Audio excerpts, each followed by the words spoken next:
de notre armée. Il faut que ça soit palpable, il faut que ça soit visible. Il faut que notre armée soit, comment est-ce que je pourrais dire, soit recyclée. Parce qu'on parle des infiltrations, on parle de la corruption, on parle de tout de notre armée. Il faut d'abord commencer à réformer cela. Il faut d'abord commencer par former notre armée. Il faut d'abord commencer par équiper notre armée. Vous voyez, c'est tout ce que là qu'on doit faire. En attendant, on devra mettre beaucoup de... On doit aussi multiplier la force, multiplier la capacité de combat à l'est de la République pour protéger notre nation contre le Rwanda en attaquant les M23 sans pour autant attaquer le Rwanda. Vous savez, un travail là vraiment, c'est dans l'esclavage que les colons ont pu amener les activités ici en République démocratique du Congo. Mais c'est là, après l'indépendance, on a un peu bénéficié d'une économie qui était déjà stabilisée, comptée parmi les économies dans le monde. Je dis pas dans l'Afrique, dans le monde entier. Mais l'économie que nous-mêmes nous avons détruit. Parce que ce n'est pas les Belges qui ont détruit notre économie, c'est nous-mêmes qui l'avons détruit. Mais je pourrais dire aussi que les Belges ont un peu aidé cela parce qu'ils ont écarté le Lumumba. Le Lumumba qui avait des initiatives pour l'intérêt général, pour l'intérêt de tous. Ils ont écarté Lumumba, ils ont éliminé Lumumba pour nous imposer Mobutu qui lui avait une politique de pouvoir totalitaire et qui nous a vraiment pas aidé dans notre élan de développement. Il n'a pas d'investissement pour financer les programmes qu'il a mis en place. Maintenant, il se déplace, il va de voyage en voyage pour chercher comment est-ce qui peut financer son programme, qui peut accepter d'investir dans son programme. C'est pour laquelle il est passé partout, il a fait des invitations. Dernièrement, avant le roi belge, il y avait Erdogan qui était ici. Le président turc. Mais il était même aux États-Unis pour chercher de l'aide, il était partout, même dans la Banque mondiale, la FMI, il était partout. Maintenant, aujourd'hui, on a le roi des Belges qui répond. Et dans les dessous de Tshisekedi, il a même évoqué le 145 territoires. Le projet du 145 territoires demande des financements à la Belgique. Mais c'est ça la politique de Tshisekedi. Ça a réussi, ça ne marche pas, c'est sur ça qu'on est là. Parce que son objectif était d'obtenir des financements.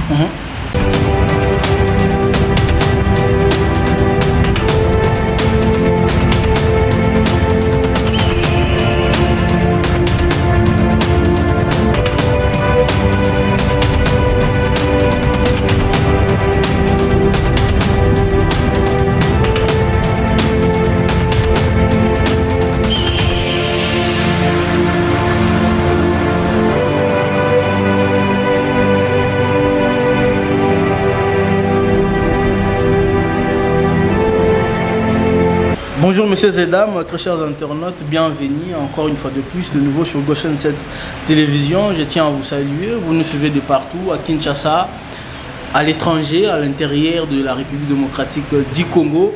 Bienvenue sur votre émission Face aux invités dont j'ai réel plaisir de vous le présenter à nouveau. Aujourd'hui nous allons parler sur deux thématiques.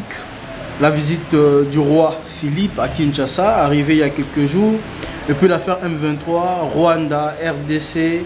La guerre est-il possible? Je vais recevoir l'invité du jour, Monsieur Freddy Bopé, journaliste, politologue. Ensemble avec lui, nous allons essayer de parler, d'échanger sur la visite du roi et l'affaire M23. On prend un petit élément et puis on revient tout juste après pour recevoir notre invité du jour.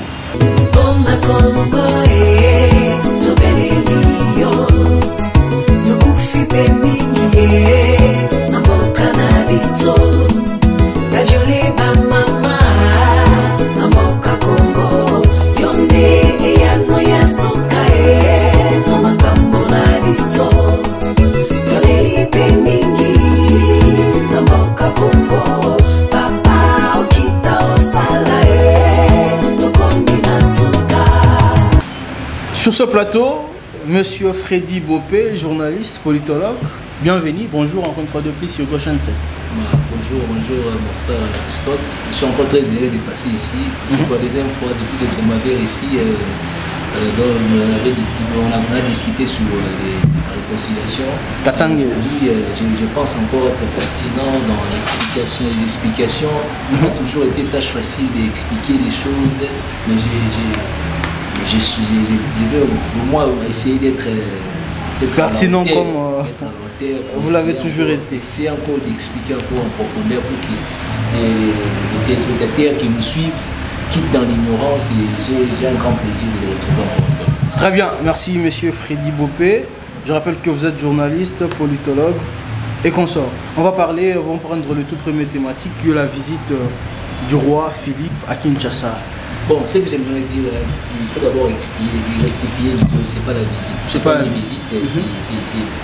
Il a répondu à une invitation. À une invitation. Okay. Et cette invitation, c'était pour renouer les relations diplomatiques et de coopération entre la RDC et le... Est-ce que la RDC et la Belgique n'avaient plus de relations diplomatiques? L'ambassade belge est à Kinshasa. De même aussi l'ambassade congolaise à Bruxelles. Est-ce que les relations diplomatiques ont été coupées? En quel niveau on dit que renouer encore les relations diplomatiques?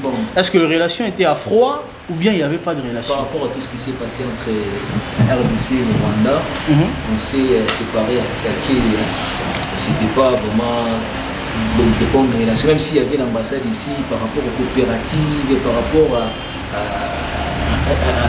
un État qui soutient l'autre, par rapport à un État qui fait des coopérations, ça n'existait pas vraiment. C'est vraiment pour laquelle ils se sont encore renoués. Le roi belge est venu ici pour essayer un peu de renouer cela. Alors est-ce qu'il y a de ceux-là qui disent que le Congo est ce qu'il est aujourd'hui à cause de la colonisation belge, qui avait un système du paternalisme, qui a fait que le Congo aujourd'hui est un peu en retard parmi d'autres pays, de colonies françaises, anglaises et autres. Aujourd'hui, renouer des relations avec la Belgique, est-ce que nous ne remettons pas à cause ce que nous disons nous-mêmes? Parce qu'on dit si on est ce que nous sommes aujourd'hui, si l'État est freiné, l'État est en besoin, les dirigeants ont du mal à se retrouver. Et suite à cette colonie belge qui n'a pas réussi à nous donner une très bonne culture pour l'avancement du pays. Aujourd'hui, renouer des relations, est-ce que nous-mêmes, on ne se fait pas de la contradiction? Bon, moi, je vais dire ceci, par rapport aux gens qui disent qu'entre... Bon, Tshisekedi, il a dit, le président de la République l'a dit, il a dit qu'il y a les mauvais et les bons côtés à tirer de cette histoire qui est passée. Les gens l'ont pris mal, mais je vais essayer un peu d'expliquer de ma manière. C'est que quand les Belges, bon, c'est avec dire la belle, c'est avec des travails atroces, c'est avec un travail là vraiment, c'est dans l'esclavage que les colons ont pu amener les activités ici en République démocratique du Congo. Mais c'est là, après l'indépendance, on a un peu bénéficié d'une économie qui était déjà stabilisée, comptée parmi les économies dans le monde. Et pas dans l'Afrique, dans le monde entier. Mais l'économie que nous-mêmes nous avons détruit, parce que ce n'est pas les Belges qui ont détruit notre économie, c'est nous-mêmes qui l'avons détruit. Mais je pourrais dire aussi que les Belges ont un peu aidé cela parce qu'ils ont écarté Lumumba, Lumumba qui avait des initiatives pour l'intérêt général, pour l'intérêt de tous. Ils ont écarté Lumumba, ils ont éliminé Lumumba pour nous imposer Mobutu qui lui avait une politique de pouvoir totalitaire et qui nous a vraiment pas aidé dans notre élan de développement. Ok. Alors est-ce qu'aujourd'hui la visite ou bien cette invitation adressée par le roi, qu'est-ce que la RDC attend de ce renouvellement de relations diplomatiques? Est-ce qu'on veut faire un système plutôt dont les Belges vont revenir nous réencadrer, ou on va co-gérer ensemble? Qu'est-ce que devons-nous entendre de nouveau par ce renouvellement de relations? Moi, je pense pas qu'il y aura cet ancien modèle-là où les Belges viennent vous faire faire ce que vous ne voulez pas. Toutes ces choses-là sont déjà passées. Comme j'aimerais dire, comme Tshisekedi l'a dit, il faut tourner la page. Parce que les gens ont mal compris. Quand on parle de tourner la page, je ne veux pas dire oublier. C'est comme vous ouvrez un livre, vous lisez la page, vous lisez une page, et puis à la fin, vous devez la tourner. Passer à une autre. Mais c'est pas dire que vous avez oublié ce que vous avez lu de l'autre côté. Vous avez seulement besoin d'avancer à autre chose et d'avancer. C'est ça. C'est là pour laquelle la visite du roi belge, qui a à son intérieur proposé beaucoup de solutions, beaucoup de bonnes choses qu'on ne doit pas mettre de côté. Parce que dans le temps passé, on a eu des couacs, on a eu des problèmes, on doit remettre ça encore aujourd'hui. Moi, je pense que dans le monde entier, il n'y a pas que la Belgique et la RDC qui ont eu des problèmes. Il y a eu dans le monde entier des problèmes. Toutes les colonies ont posé des problèmes. Même dans le monde entier. Même à Brazzaville, même au Sénégal. On va même illustrer l'histoire de Hitler. Hitler qui, lui, a même exterminé la population juive. Il a envahi tous les territoires de toutes les nations en Europe. Il a fait des choses pas bien, il a détruit plein de choses. Mais aujourd'hui, si vous voyez en Europe, l'Allemagne a repris une position que personne n'aurait cru. Vous voyez, que personne n'aurait cru. On a vu la guerre entre les États-Unis et le Japon. On avait vu comment est-ce que vous avez vu la bombe de Hiroshima, Nagasaki. Mais aujourd'hui, ils sont tous à l'Union européenne. Non, pas l'Union européenne, aux Nations Unies, et ils sont en train de coopérer et prendre des décisions ensemble pour faire quelque chose ou ne pas faire quelque chose. Mais nous restons. L'idée de rester toujours sur la même chose dont on doit toujours en parler, sans pour autant vouloir avancer. Là, vraiment, je pense que c'est plus une histoire à trop pointer du doigt. On doit essayer un peu de le mettre de côté sans l'oublier, mais bénéficier beaucoup plus de ce que la Belgique nous apporte. Parce qu'il nous apporte des coopérations économiques. Parce que les gens minimisent 250 milliards de dollars. 250 milliards de dollars, c'est peut-être les fonds qui a pu être mis en place. On n'est pas dans une idée où, on n'est pas dans cette idée-là où vous devez d'abord recevoir paix et puis essayer un peu de multiplier cela. Ouais, ces États-là que vous voyez, les États-Unis, les États, la France, l'Allemagne, ils n'ont pas commencé là où ils sont. Ils ont commencé quelque part. Et puis aujourd'hui, ils sont au niveau où ils sont aujourd'hui. Ils ont aussi des difficultés dans leur pays qui doivent aussi apporter des solutions. Vous voyez, quand ils vous amènent 150 millions de dollars qui dans leur pensée pensent que ça pourrait apporter quelque chose de grand dans l'avenir, et vous minimisez ça vous n'allez pas donner une bonne impression sur c'est ce qu'ils veulent vraiment faire de notre pays. Il faut d'abord accepter cela et puis essayer un peu d'essayer d'améliorer les choses avec ces montants-là qu'on vous donne pour le moment. Très bien, vous avez suivi le message du roi avant-hier devant le Congrès. Qu'est-ce que vous avez retenu de bon pour ce renouvellement de coopération? Bon, je retenu des regrets, il regrette. C'est vrai qu'il lui aussi n'a pas oublié. Même si notre chef de l'État avait dit qu'il faut tourner la page, lui n'a pas oublié. Et il a ça dans sa tête. Il sait bien qu'il y a eu des relations qui n'ont pas été bonnes, mais il nous propose des coopérations où chacun sera gagnant-gagnant, où chacun mettra la parole, où il n'y aura pas une parole qui sera au-dessus de l'autre, il y aura des paroles parallèles où tout le monde va discuter pour trouver des solutions dans l'ensemble. Vous voyez, c'est l'ensemble de son programme et l'aide qu'il nous apporte par rapport à parce que notre président de la République avait sollicité un peu par rapport à la guerre à l'Est, il avait demandé qu'il y ait une formation militaires congolais, par la Belgique, chose qui avait déjà commencé. Si on pouvait un peu accélérer avec, ça pourrait aller de l'avant. Il a parlé des coopérations économiques aussi. On devait y avoir entre la République démocratique du Congo et la Belgique.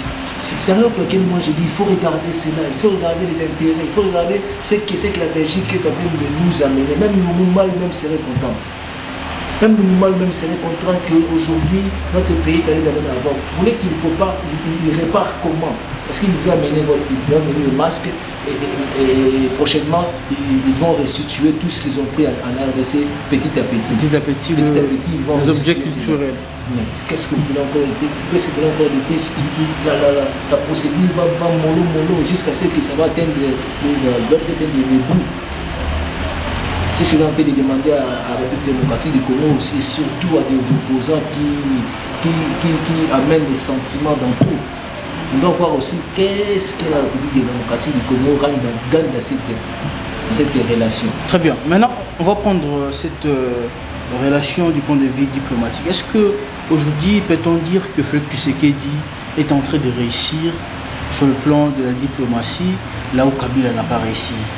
Bon. Parce que c'est arrivé avec ses activités, le message du roi et tout ce qui s'est fait aux alentours, ça montre quand même une certaine puissance diplomatique de ce monsieur Tshisekedi. Aujourd'hui, on a un roi qui est venu, on parle de ce qui s'est passé après, on renouvelle nos relations, ce qui ne s'est pas fait auparavant. Est-ce que sur le plan diplomatique, Tshisekedi applique une diplomatie maintenant qu'on peut dire payante ou comment? Bon, la diplomatie de Tshisekedi, c'est ça. J'ai expliqué ça. C'est un programme que Tshisekedi a mis en place, un programme grandiose, un très grand programme qui n'a pas d'investissement.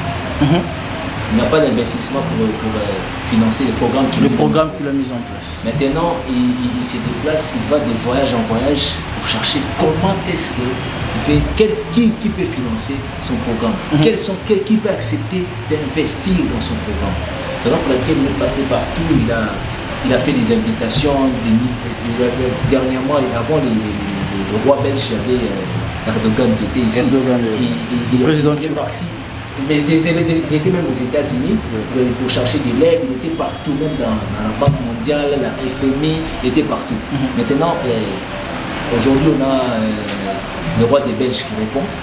Et dans le dessous de Tshisekedi, il a même évoqué le 145 territoires. Le projet du 145 territoires demande des financements à la Belgique. Mais c'est ça la politique de Tshisekedi. Ça a réussi, ça ne marche pas. C'est sur ça qu'on est là. Parce que son objectif était d'obtenir des financements pour que son programme soit mis en place. Et jusqu'à aujourd'hui, je ne pense pas qu'il a ces financements-là qu'il a été de chercher. Parce que normalement, moi je prends pour une politique de production interne. La gratuité d'enseignement a été quand même financée. Malgré jusque-là, on n'en sait plus ensemble nous, avec ces financements de 100 millions de dollars américains avec la Banque mondiale. Mais oui, on est tous d'accord que le calcul qui a été fait pour financer la gratuité d'enseignement allait à 2 milliards de dollars. Il y a plus de 2 milliards de dollars. Vous voyez, la FMI a proposé 1,5 million dans une durée de 3 mois, une durée de 3 ans. Vous voyez, c'est que l'État aussi devait amener quelque chose au-dessus. C'est par exemple laquelle ils ont promis des salaires de 450 dollars, de 450 000 francs congolais. Avec des paliers, il va aller jusqu'à 2 millions de francs congolais. Comme salaire aux enseignants. Jusqu'à les autres enseignants qui touchent encore 250 000, 230 000 dollars, 230 000 francs et ils n'ont pas atteint même 400. Vous voyez, ce sont des programmes qui ont été mis en place, mais des financements qui posent problème. Vous voyez, mais ce que moi je pourrais lui dire, qu'il y a encore un moyen d'investir avec le Congolais et investir au Congo avec les paix qu'on a dans la durée. On pourra trouver cet investissement que lui est en train de chercher par-ci, par-là. Ok, très bien. Alors on va prendre l'aspect de cette affaire d'IM23, les relations entre le Rwanda et la RDC. La Belgique annonce son soutien finalement à la RDC. Est-ce que c'est par coïncidence de la visite du roi qui fait en sorte que le roi a annoncé son soutien? à la RDC face à cette menace d'IM23 qui sont accusés de coopérer avec le gouvernement rwandais. D'abord, comment jugez-vous cette position de la Belgique en vis-à-vis de cette affaire de guerre de l'Est qui a fait presque plus de 25 ans? Bon, moi je trouve ça normal, hein. Je trouve ça le soutien que la Belgique apporte, je trouve ça normal. Pourquoi? Parce que la Belgique ne peut pas déployer des militaires pour combattre à côté de la RDC contre les Rwandais. Ouais. Ça c'est pas normal. C'est pas normal, même le MI ne va pas l'accepter. Ouais. Mais quand tu parles qu'il va apporter quelques soutiens dans la formation de l'armée, dans le financement, ça c'est à féliciter, c'est à louer. C'est quelque chose de bien, on doit le féliciter.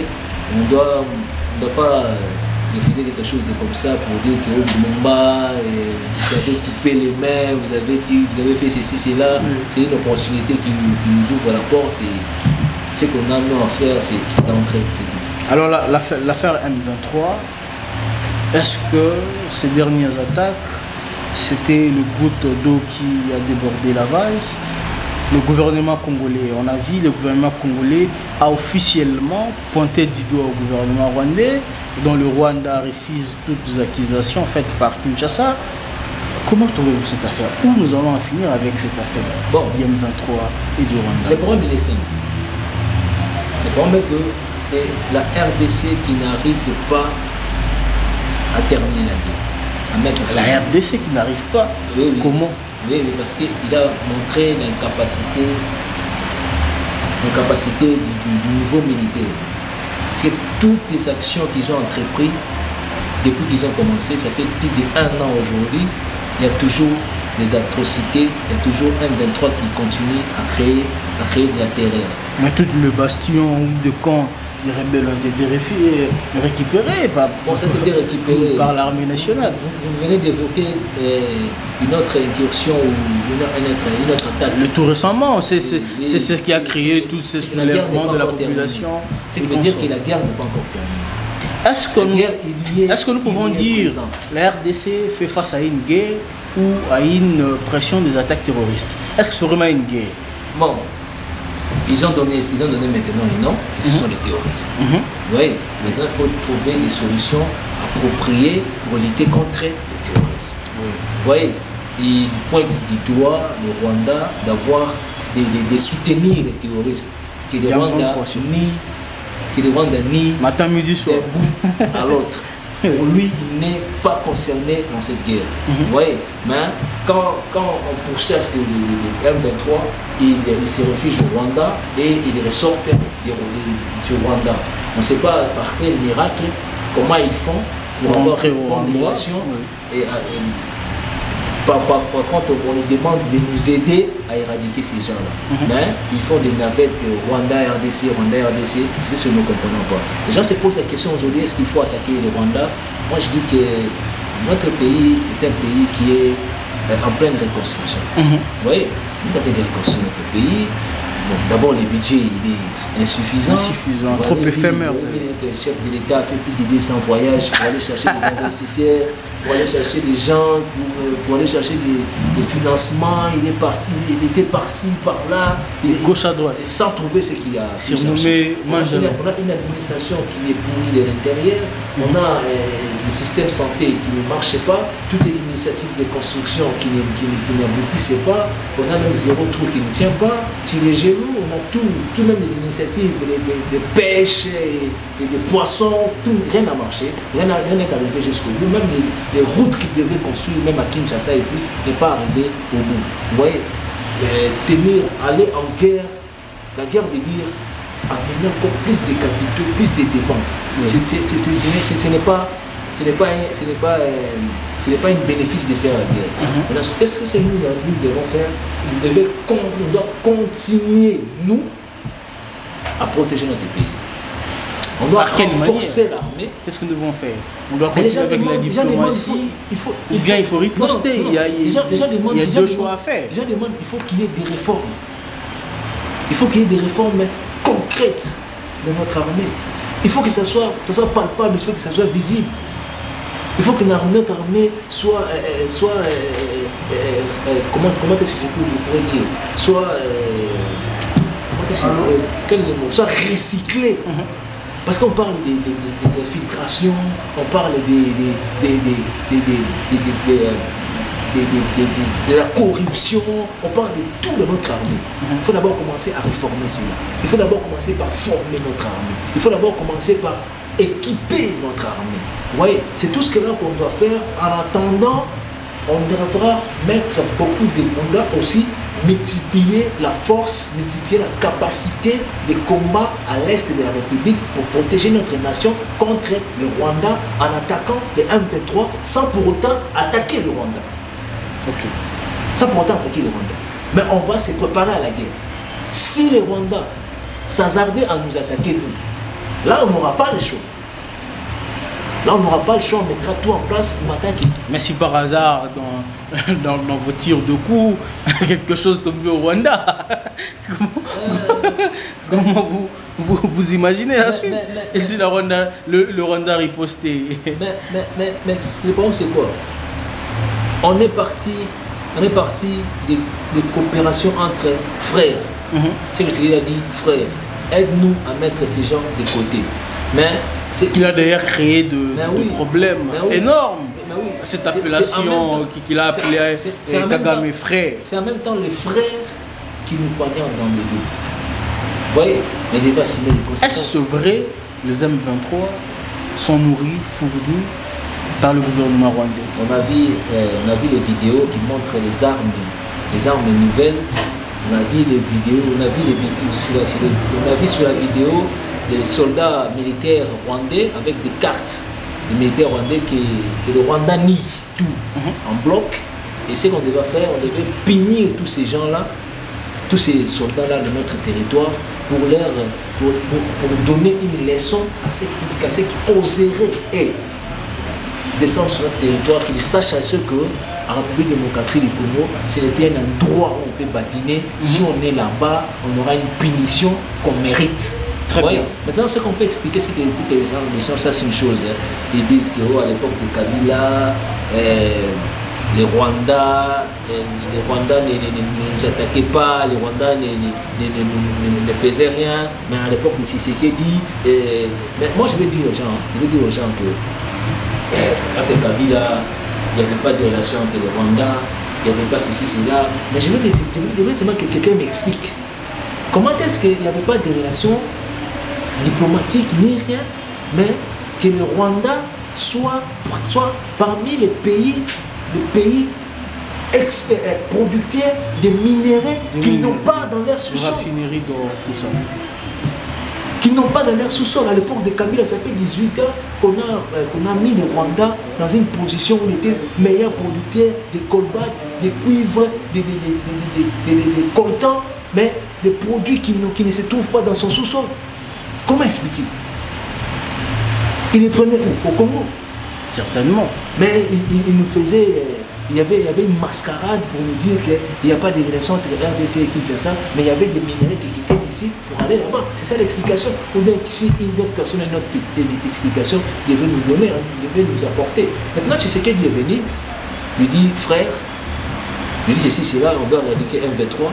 On doit éradiquer les groupes armés, on doit mettre des séries à l'est du pays. Si vous voulez exploiter chez nous, ou bien vous voulez investir chez nous, signer un contrat. Si vous voulez tout ce que vous voulez faire, il faut signer un contrat où la RDC aura une part et vous aussi vous aurez votre part. Et bizarrement, c'est M23 qui nous fait la guerre. Comment pouvez-vous faire la guerre? Parce que nous, on vous a rien demandé, on vous demande seulement d'éradiquer les M23 et de signer des contrats où tout le monde sera gagnant. Qui sera d'ailleurs en votre faveur, à votre bénéfice. Mais oui. Parce que l'économie rwandaise est touchée par le raffinerie d'or, tout ça, d'ailleurs qui ne se trouve même pas dans leur sol. C'est là qui prouve que... D'ailleurs l'état de siège tout simplement a bousculé l'économie rwandaise. Mais c'est ça qui prouve que depuis longtemps, dans le régime de Kabila, il y avait quelque chose de très louche qui s'est passé. Vous dites que ces gens-là, il n'y a pas de contrat normal comme ça.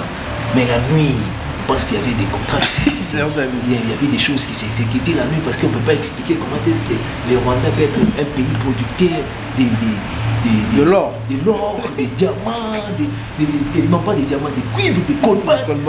Comment ça suffit? Parce qu'il n'a pas dans son sous-sol. Très bien. Alors nous allons citer pour l'émission d'aujourd'hui, on va prendre l'affaire Yves Buya Israël Mutombo. Vous êtes journaliste. Comment vous trouvez cette affaire? Est-ce que ce métier qui est appelé noble a pris une place, je ne sais pas moi, de la bassesse? Ou comment? Ou le journaliste se règle de compte dans des émissions, de plateaux de télévision sont devenus là où il faut se régler des comptes, là où il faut se chamailler. Il le faut quand même comme le pasteur le font, mais chaque matin, midi, soir, le journaliste critique le pasteur. Que pouvons-nous dire de cette affaire? Vous êtes journaliste, donnez-nous votre avis pendant une minute. C'est que moi je me pose une question. D'abord, j'ai suivi d'abord cette situation longtemps entre Yves Buya. Il y a plus de 4 mois. Plus de 4 mois, moi je suivais Yves Buya d'une manière chronique en train de inciter Israël Mutombo à la télévision. Est-ce que c'était vraiment des insultes? Quand il dit que mon ami il n'a carte, il y a année. C'était un mouton noir. Au-delà de ça, c'était un mouton noir qu'il est venu par fraude dans le journalisme, que c'était un médecin, que c'était on regarde avec quoi le microscope. Il disait des choses. Oh, d'ailleurs, il ne s'habille pas décemment quand il présente ses émissions à la télévision. Il parlait de plein de choses. Vous voyez? Maintenant, ce qui fait mal, c'est quoi? Il y a une chose qui fait mal dans tout ça, c'est quoi? C'est que Israël Mutombo est passé à INPC pour déposer sa plainte. Pour essayer un peu de discuter avec le monsieur. Pour essayer un peu de discuter avec le monsieur de l'INPC, il n'a pas trouvé gain de cause. Et puis, il est parti, il a envoyé 15 personnes, une équipe de 15 personnes pour parler avec Yves Buya. Yves Buya n'a pas cessé d'inciter. Maintenant, la question qui se pose, qu'est-ce que Yves Buya réclame à Israël Mutombo pour qu'il puisse lui jeter toutes ces insultes? Qu'est-ce qu'il y a entre eux? Quel est le réel problème? C'est un problème que Yves Buya n'a pas toujours expliqué ou avoué jusqu'à l'époque, jusqu'à ce moment où nous parlons. Maintenant, Israël Mutombo cherchait à tout prix que Yves Buya s'excuse sérieusement et arrête de faire ce qu'il est en train de faire. Et quand ça n'a pas donné position, quand ça n'a pas donné résultat, il est passé à notre vitesse supérieure et il est parti accuser. C'est à ce moment-là où il est devenu méchant. Mais on est d'accord entre nous. Je ne veux pas être là, quelqu'un est en train de me citer, chaque fois, je porte une plainte à notre organisation, ils ne font rien, j'envoie les gens pour qu'ils puissent me dire de laisser ces insultes, ça ne donne aucun résultat, je vais rester de bras croisés sans rien faire. Posez-vous la question. Est-ce que l'organe, au niveau de la corporation, est-il incapable de gérer ces problèmes? On peut dire que l'INPC a montré si la situation est arrivée jusqu'à là où elle est, c'est parce que l'INPC n'a pas été capable de résoudre la situation interne. Et c'est ce que Israël Mutombo a demandé à Yves Buya de tout simplement s'excuser et de retirer ses paroles. Très bien, merci. On va finir cette émission. Vos tout derniers mots de la fin. Bon, je suis content. Je ne sais pas si j'ai été... Je ne sais pas, mais j'ai tout dit ouvertement. C'est ce que j'ai pensé et c'est ce que j'imaginais pour toutes les situations qui se passent. Je pense que ça a édifié quelqu'un. Je pense que ça a pu enlever quelqu'un dans l'ignorance. Parce que c'est ça mon objectif même. D'essayer un peu de débarrasser des gens de l'ignorance qui vient de partout, parce que les désinformations aujourd'hui rendent les gens ignorants. Vraiment. Vous voyez, il faut être là pour expliciter, il faut être...